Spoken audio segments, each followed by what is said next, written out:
Bonjour, bienvenue pour une petite vidéo du cabinet Landau et Associés. En matière d'ordures ménagères, peut-on repasser du porte-à-porte à l'apport volontaire? En matière d'OM, repasser du porte-à-porte à l'apport volontaire impose de respecter quelques précautions juridiques. D'ailleurs, c'est pas très rare qu'il y ait un porte-à-porte avec un petit peu d'apport volontaire. Certaines impasses, par exemple, sauf à faire une marche arrière interdite. Pour certains déchets, à Paris par exemple, le verre est pour partie en porte-à-porte et pour partie en apport volontaire, etc. Ce sont des choses classiques. Mais abordons maintenant ça ceci sous un angle juridique. Attention, parfois je vois des gens qui me disent moi je vais repasser en réalité pour des tas de raisons à l'apport volontaire. Oui, mais attention, si vous êtes en tome incitative ou en ROM, ça ne sera pas très facile. Alors, sauf en ROM, ouverture des conteneurs par carte, si j'ai un lien avec le tonnage, ou si j'ai une vérification de la qualité d'usager par la carte, pour ce qui serait une ROM fondée sur le nombre d'habitants de la maisonnée. Enfin, c'est un relatif détail. Ceci dit, attention, si je suis en ROM au tonnage sans carte, là pour le coup, ça par pesée embarquée, évidemment, j'aurais adapté mes dispositifs si je reviens à l'apport volontaire, bien sûr. Surtout, il y a des cas où ça n'est pas légal et d'autres où ça l'est. Regardons ceci, zoomons ensemble.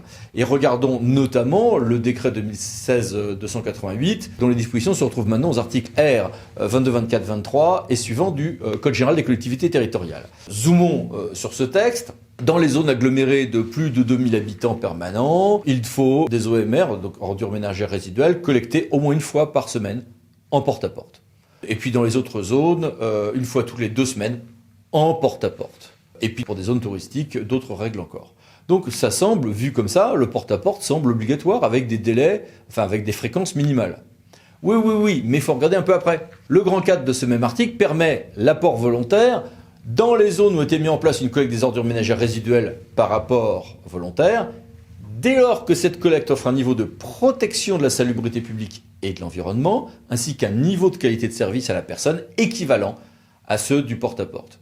Condition donc cumulative, niveau de qualité et niveau de protection équivalent. Ça peut sembler un peu souple, en tout cas peut-être un peu flou, et qui dit flou dit incertitude juridique. Oui, mais continuons à regarder.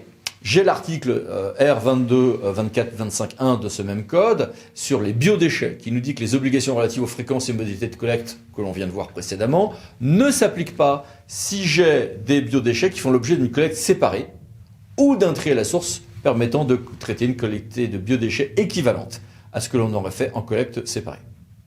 Bien. Là aussi, des normes un peu d'équivalence et de protection qui peuvent sembler insécurisantes. Et on peut faire de l'apport volontaire sous certaines conditions, mais d'une part biodéchets, d'autre part donc OMR, poubelle grise, sous ces conditions-là.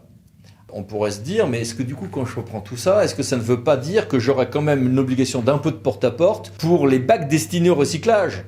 Et puis pour des gens qui seraient sinon en situation de handicap, qui pourraient dire, oui, mais moi, un cas à part, il faut me donner du porte-à-porte parce que je ne peux pas aisément aller jusqu'à votre point d'apport volontaire. Oui, mais pour le recyclage, c'est pas exactement comme ça que le texte est rédigé. L'apport volontaire est possible si on a une collecte à part des biodéchets, quand bien même les produits valorisables matières ne seraient pas dans cette escarcelle-là. Alors, la bonne nouvelle, c'est que le juge a appréhendé tout ceci avec une certaine souplesse.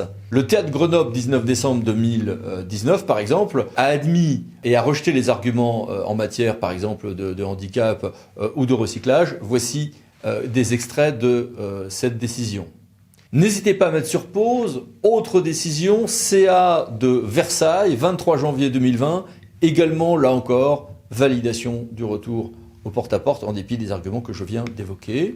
Passons à Lyon, même chose. Là aussi, n'hésitez pas à mettre sur pause pour voir ce texte en entier dont ici, voici les références. Et idem, si on repasse à l'ouest, à Nantes, décision du 7 janvier 2022.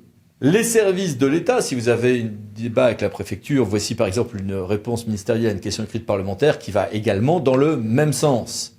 Conclusion. Avec des formulations certes malaisées, le Code général des collectivités territoriales permet de revenir à l'apport volontaire, sous réserve d'avoir un niveau de protection de salubrité publique et de l'environnement et un niveau de qualité de service à la personne équivalent. Et si on a des biodéchets, il faut une collecte séparée ou un trait à la source permettant de traiter une quantité de biodéchets équivalente. Et ces éléments-là n'étant pas aisés à démontrer, il faut bien que quand vous allez organiser votre passage à l'apport volontaire, vous justifiez de ceci, puis ensuite, rapport annuel par rapport annuel, que vous le justifiez. Alors, en l'état de formulation ambiguë, on pourrait se dire, il suffit d'une seule de ces deux conditions, biodéchets d'un côté et le niveau de protection. Soyons prudents et démontrez que vous réunissez bien l'ensemble de ces conditions, cumulativement, parce que c'est la seule interprétation prudente en attendant que le juge ne nous affine tout ceci. Voilà.